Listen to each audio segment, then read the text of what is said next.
Kapag galing sa hirap, mas matapang sa buhay. Kung mapapansin mo ang mga taong matitibay sa buhay, sila yung mga taong galing sa matinding hirap sa buhay. Mga naranasang grabe sa bigat ang mga problema na kung mararanasan sa buhay ng isang simpleng tao, susuko at susuko talaga. Aayaw at aayaw talaga. Bigla na lang titigil at tatanggapin na lang ang nangyari.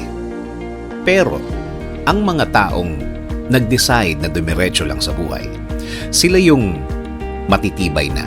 Sila yung na-shape ang pagkatao dahil sa tindi ng hirap ng buhay o kaya sa tindi ng hirap ng sitwasyon.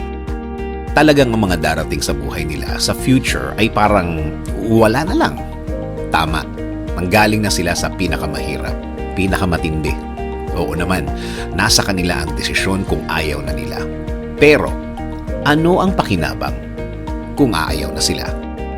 Sa bandang huli, sila ang talo.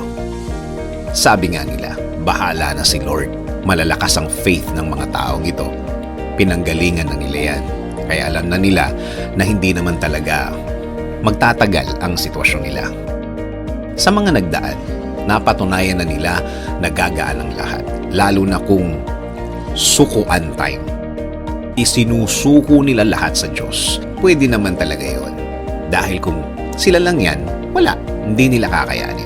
Hindi nila matitiis ang lahat. Kaya dapat may laging aasahan. Kailangan may laging kakapitan.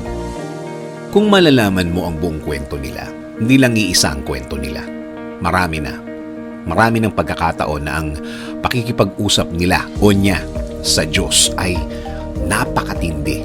Minsan pa nga, naiiyak pa yan. Naluluha. Dahil oo naman, hindi lang siya apektado sa sitwasyon niya. Damay ang mga taong mahal niya. Damay ang mga taong malapit sa kanya. Kaya kung magdasal siya, isinasama na niya lahat para panglahatan ang blessings na gusto niyang dumating. Kung titingnan mo ang buhay niya, maayos to. Kasi may guidance galing sa taas.